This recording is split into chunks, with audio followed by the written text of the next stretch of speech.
So there was a lot of movement around the NFL. It felt like, Kirk Cousins going to Atlanta, no real hard feelings there. Probably some disappointment or some people that say, hey, look, makes some sense financially. We don't want to continue with Kirk Cousins at that price, but appreciate everything that you've done for us, and it's all good. And then you look around and you see another situation like Saquon Barkley, who decided, I'm going to go back to Pennsylvania. Thank you for my time with the New York Giants, but I'm going to go be a Philadelphia Eagle for 3 years, $37.75 million. The deal reportedly could be worth up to $46.75 million, but he gets $26 million guaranteed. Now, let's just hope that this works out better than the last time they signed a division rival running back in DeMarco Murray, because that didn't last all that long. But nonetheless, Saquon Barkley is now a member of the Philadelphia Eagles. And not everybody was thrilled with the decision of Saquon Barkley to go ahead and sign with Philly.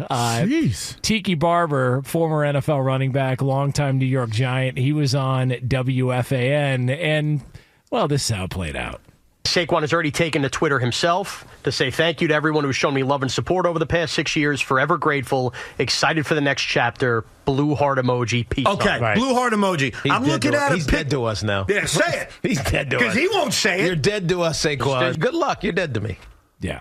So that's not that egregious, though. I mean, that's just kind of like it's unnecessary. Unnecessary, but let's be real. Let's just paint the picture for your Penn Stater. All right. Yep. He's the number 2 overall pick. Mm-hmm. He plays out his 5 years. They pick up the 5th-year option, which, look, I understand that's how it is constructed in the collective bargaining agreement for rookies. But if this young man was born 12 years earlier, he would have been getting paid because he would have been under a different structure for the rookie draft salary pool in regards to their contracts.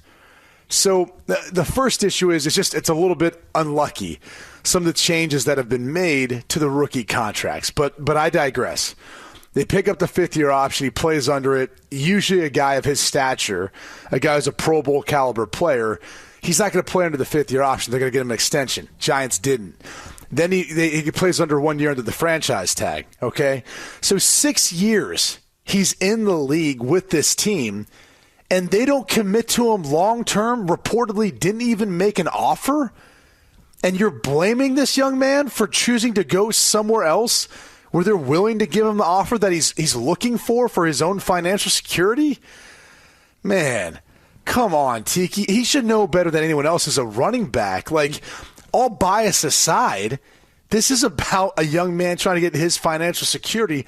I have no problem with this, especially considering the fact that the Giants didn't want to even give him anywhere apparently close to what the Eagles were willing to give him. Saquon responded to Tiki Barber because he saw the clip that made the rounds on social media, and he said, LOL, yep, you're the prime example of loyalty to a team. I got the deal I wanted, secured more guaranteed money, which wasn't given to me before. So if fans are going to hate me for that, so be it. But I never turned my back on my teammates and always had theirs. And then wrote, you've been a hater since I got to New York. And all the dead to me talk, don't smile on my face when you see me. So he's pissed. I just think in context it's getting blown out of proportion, and the reason why is because him saying it, you're dead to me. It's like that's a New York City like kind of Tiki's New York, like New York. They say it. It's like you're dead to me. Like it's like no, it's not the only place, but putting it in context, Giants don't like Philly. That's their biggest rival. Well, and there's probably a backstory. They probably don't like each other. And so I'm not going to speculate that. That's taking it out of context. Keeping it in context and say you're dead to me, because he wouldn't have said that if he had gone to any other team other than Dallas. But Dallas is a close second to Philly, being that is the most intense rivalry between teams in the NFC East is the Giants and the Eagles. That is a known deal. Like, it is bad blood between those two teams. So that's just Tiki like playing into the fan base and him doing media. I mean, it wasn't. So you think it's all an act? You don't think it's real? Yeah, I don't think that's real. Like, I think Saquon took it for real. I think his response was real, but Tiki didn't say that much. It was just like kind of like a response, like dead to me, like you're dead to me, or I forget about it. Like I don't think it was egregious. I think Saquon is bothered that there wasn't something more done in New York. Yeah, but I think that's a whole nother.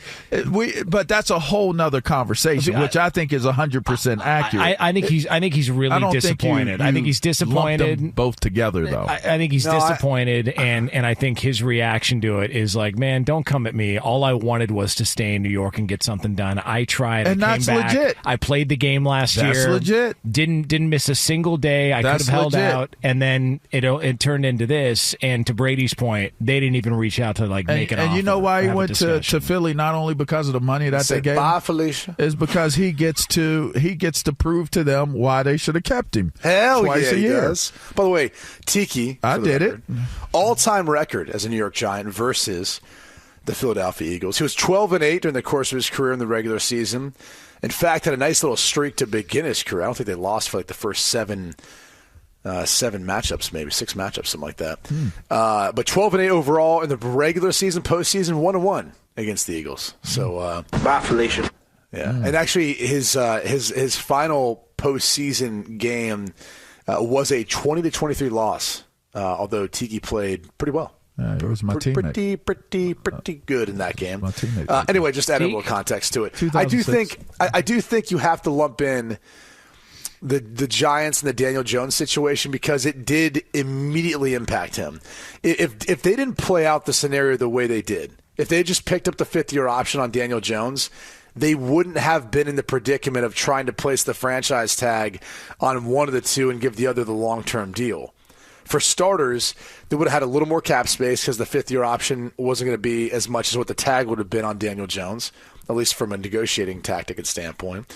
The other thing is as I think they would have said, all right, let's let this thing with Daniel Jones play out another year, and they would have continued to see that it is Saquon Barkley who was the piston, the engine, whatever of that offense to make it go.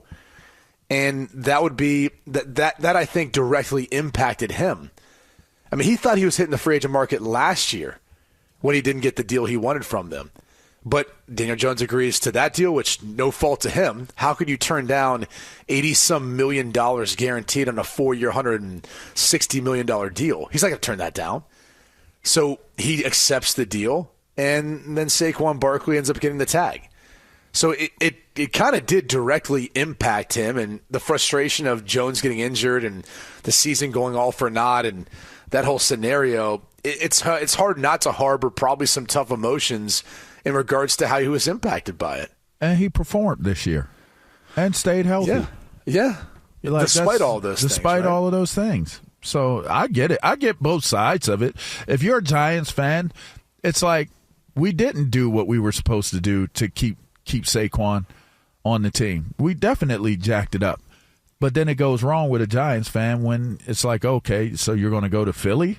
Like it's more. I think it becomes more personal when you make a decision like that. It reportedly was down to 3 teams for him. It was Philly, Houston, and Chicago, and he chose Philly. Houston would have been I would have thought that would have been the leading contender. No state tax. They're on the rise. That seemed like it would have made some sense. But now he does get that opportunity twice a year to go stick it to his former team, who chose Daniel Jones over Saquon Barkley. We should acknowledge the fact that the AFC South is the preferred division when it comes to all you free agents out there who are looking to cash in and save on some state income tax. And for those who don't know, obviously the state of Texas doesn't have a state income tax, nor does Tennessee. Or Jacksonville, or the state of Florida. And the only one you have to worry about is Indianapolis, which is not too punitive in the state of Indiana. So that is the preferred division, if you can, to save on your money, because for those out there who don't know, 8/9 of your home games are taxed in your home state, and then the rest are taxed where you play.